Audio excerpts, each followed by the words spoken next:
બોટાદ શાક માર્કેટમાં ટ્રાફિકની સમસ્યા સામે પોલીસની લાલ આંખ. બોટાદ જિલ્લા ટ્રાફિક સાએ એમ રાવલ અને સ્ટાફે દુકાનદારો લારીવાળાઓને રોડ ઉપર દબાણ નહીં કરવા આપી કડક સૂચના આપી. કડક મહિલા સાય તરીકેની છાપ ધરાવતા એમ રાવલની કામગીરીની રાહદારીઓ અને વાહન ચાલકોએ પ્રશંસા કરી. બોટાદ શહેરમાં અનેક મુખ્ય માર્ગો ઉપર તેમજ શાક માર્કેટમાં દિવસે ને દિવસે ટ્રાફિકની સમસ્યા માથાનો દુખાવો સમાન બની રહી છે, ત્યારે રાહદારીઓ અને વાહન ચાલકો આ ટ્રાફિકની સમસ્યાથી ભારે હેરાન પરેશાન થઈ રહ્યા છે. તે સમયે જ બોટાદ જિલ્લા ટ્રાફિક સાએ એમ રાવલે પોલીસ સ્ટાફ સાથે ટ્રાફિકની સમસ્યા દૂર કરવા કાર્યવાહી હાથ ધરી હતી. બોટાદ શહેરમાં દિવસે દિવસે વધતી ટ્રાફિકની સમસ્યાને હલ કરવા પોલીસે પગલાં લીધા છે.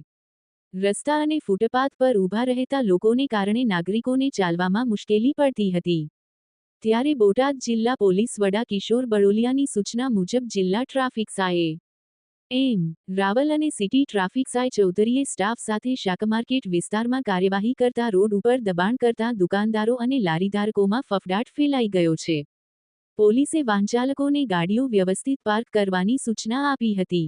જેમ તેમ વાહનો પાર્ક ન કરવા અને નિયત જગ્યા પર જ પાર્કિંગ કરવા માટે સમજાવ્યા હતા.